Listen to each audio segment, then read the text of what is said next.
seorang menjadi malas dalam sholat lantaran dia tidak mengetahui atau tidak menyadari manfaat sholat, baik secara lahir dan apalagi secara batin.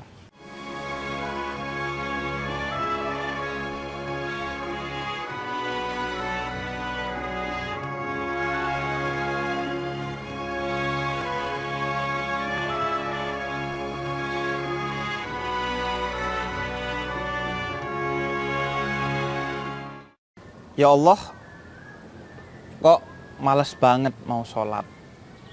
Itu sesuatu yang sering ada di pikiran kita. Utamanya ketika kita berada dalam keadaan yang sulit dan kita menyadari kita mau minta pertolongan kepada Allah, tapi ternyata kita selama ini jauh dari Allah dengan meninggalkan sholat atau paling tidak bermalas-malasan dalam sholat kita. Itu juga kadang muncul ketika kita dalam keimanan yang sedang baik, kemudian kita merasa kok sholat ini malas untuk kita lakukan. Ada beberapa hal yang menjadi sebab malasnya kita atau beratnya kita dalam mendirikan sholat.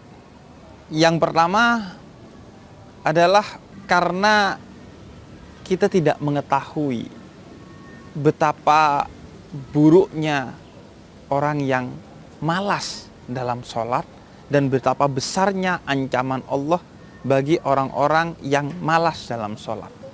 Bukan yang tidak sholat. Kalau tidak sholat udah selesai deh. Tapi orang yang malas sholat pun Allah begitu tegas dalam menekankan ke mereka betapa buruknya orang-orang yang malas dalam sholat. Dalam surat Al-Ma'un ayat keempat, Allah menyebut orang yang malas dalam sholat itu sebagai orang yang mendustakan agama. Artinya dia muslim tapi tidak mau menjalankan perintah utama dari Islam. Dalam surat An-Nisa 142, Allah menyebut orang-orang yang malas dalam sholat itu sebagai orang-orang yang munafik. Artinya dia mengaku muslim tapi tidak menjalankan perintah utama dengan baik dari keislamannya. Dalam surat At-Taubah 54, bahkan Allah menyerupakan orang-orang yang malas dalam sholat sebagai orang yang menyerupai orang-orang kafir. Karena jarak pertama dan utama antara kita sebagai muslim dan kekafiran adalah pada sholat itu sendiri. Maka jika kita tahu kalau malas dalam sholat saja begitu dahsyat Allah bersikap tegas, apalagi ketika kita lalai dalam sholat atau ingkar dalam sholat, tidak sholat. Yang kedua, seorang menjadi malas dalam sholat lantaran dia tidak mengetahui atau tidak menyadari manfaat sholat, baik secara lahir dan apalagi secara batin. Secara batin, sholat itu adalah jarak terdekat kita dengan Allah Subhanahu wa Ta'ala, yaitu dalam sujud.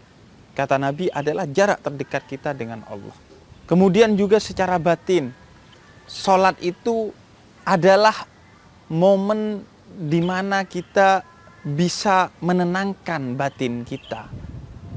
Karena sholat itu adalah pertemuan kita dengan Allah Subhanahu wa Ta'ala. Mi'rajul mu'min, mi'rajnya seorang mukmin itu dalam sholat. Dan juga tentu secara lahir, sholat itu memiliki manfaat yang begitu besar. Di antaranya ketika kita suntuk, tidak tahu harus curhat kemana, kata Imam Hasan al-Basri, salah seorang spiritualis muslim, dia katakan, sholatlah. Karena sholat adalah momentum kamu bercerita kepada Allah. Adapun momentum Allah bercerita kepada kamu, maka bacalah Al-Quran. Jadi ketika kamu tidak menemukan sandaran lagi dalam keterpurukan dirimu secara lahir, curhatlah ke Allah melalui sholat. Kemudian juga secara lahir Allah katakan dalam Al-Quran, inna sholata tanha anil fahsya'i wal munkar. Sholat itu akan menjauhkan kamu dari kekejian dan kemungkaran. Bisa jadi kamu masih main judi, bisa jadi kamu masih berzina, bisa jadi kamu masih melakukan kenakalan ini dan kenakalan itu, tapi percayalah, jangan lepaskan dirimu dari sholat. Pegang sholat itu.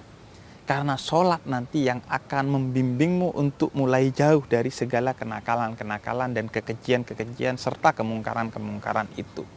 Kemudian yang ketiga, yang membuat malas dalam sholat adalah karena dia memposisikan sholat sebagai kewajiban, bukan sebagai kebutuhan. Padahal sholat adalah kebutuhan kita. Kata Syekh Mutawalli Sa'rawi, kita ini diciptakan oleh Allah seperti sebuah taman. Maka jika taman itu ingin terus tampak indah, maka dia harus ditengok terus oleh si pembuat taman itu, si tukang kebunnya. Maka kita ini seperti taman yang jika kita ingin terus indah, terus menarik, terus baik, maka kita minta si pencipta, pemilik, dan yang paling tahu akan kita untuk menengoknya. Paling tidak sehari 5 kali, yaitu dalam sholat. Sehingga taman ini diurus secara intensif agar selalu tampak indah dan baik. Maka sholat itu kebutuhan kita, bukan kewajiban. Sebagaimana lahiriah kita punya kebutuhan untuk makan, minum, tidur, istirahat, dan lain sebagainya, maka batin kita juga punya kebutuhan.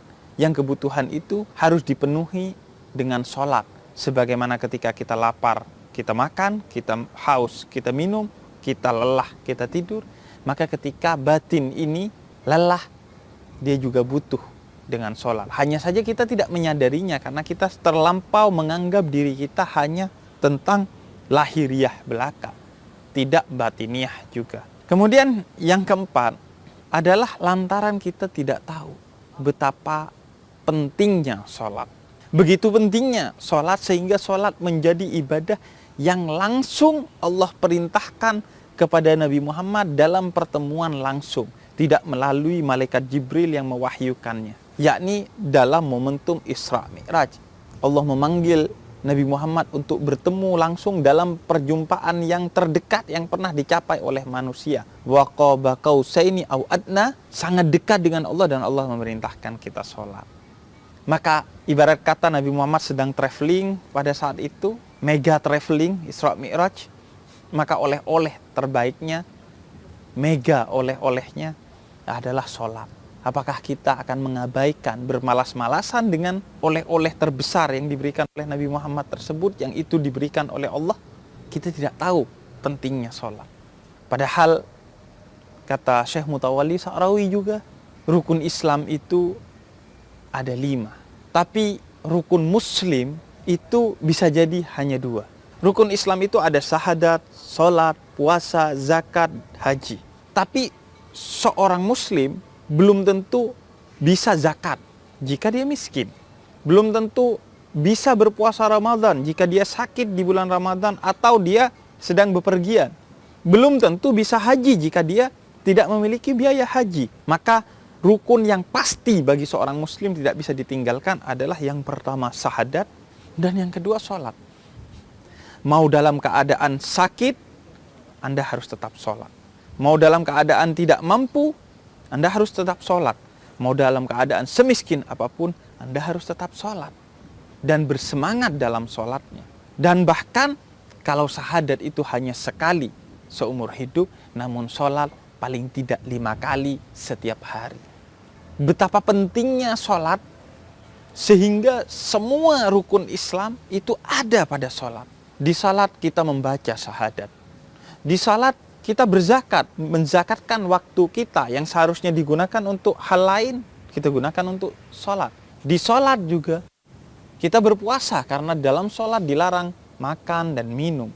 Di sholat juga kita berhaji karena sama-sama menghadap ke Ka'bah. Maka inilah signifikansi sholat yang kalau kita tahu, kita tidak akan bermalas-malasan. Saya pernah bertemu dengan seorang ulama Indonesia yang sudah tua, dan dia kakinya sudah tidak begitu kuat. Kalau untuk berjalan saja dia sudah gemeteran. Ketika dia duduk bersama, semua orang duduk di bawah, dia duduk di atas karena tidak mampu lagi duduk di bawah. Namun ketika dia sholat, dia berdiri, dia ruku, dia sujud, dia duduk di antara dua sujud, dia melakukan semuanya seolah-olah seorang yang sehat. Kemudian kata dia, saya tidak malu terlihat lemah di mata manusia yang tidak pernah memberi saya makan, tidak pernah memberi saya minum, tidak pernah memberi saya rezeki, bahkan tidak peduli dengan saya.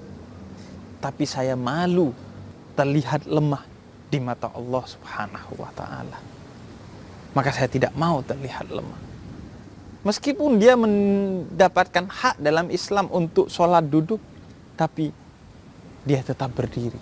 Karena dia tahu betapa agungnya sholat. Sebagaimana Nabi Muhammad. Meskipun beliau telah dijamin masuk surga, tapi beliau bukan hanya tetap sholat wajib, tapi beliau tetap menjalankan sholat sunnah yang begitu panjang sebagaimana diceritakan oleh Sayyidah Aisyah. Setiap malam beliau melakukan sholat sunnah begitu panjang. Mengapa? Karena ada kedahsyatan yang tersimpan di balik sholat yang jika kamu percaya kepada ulama dan Nabi Muhammad, maka ketahuilah bahwa mereka adalah orang-orang yang menjaga sholatnya. Dan pada akhirnya jika kita butuh healing dalam hidup ini secara lahir, maka batin kita pun butuh healing. Healingnya lahir adalah dengan jalan-jalan ke satu kota, ke satu tempat yang indah dan lain sebagainya. Maka healingnya batin adalah dengan kita sholat. Ada meditasi di dalamnya. Di dalamnya pikiran kita menyatu. Di dalamnya hati kita damai. Di dalamnya kita utuh sebagai manusia. Kita rehat sejenak dan menyadari bahwa kita manusia yang tidak ada apa-apanya kecuali jika Allah memberikan kekuatan kepada kita. Itulah pentingnya sholat. Kita mengambil privilege kita sebagai hamba Allah Subhanahu wa ta'ala. Adakah privilege yang lebih dari itu?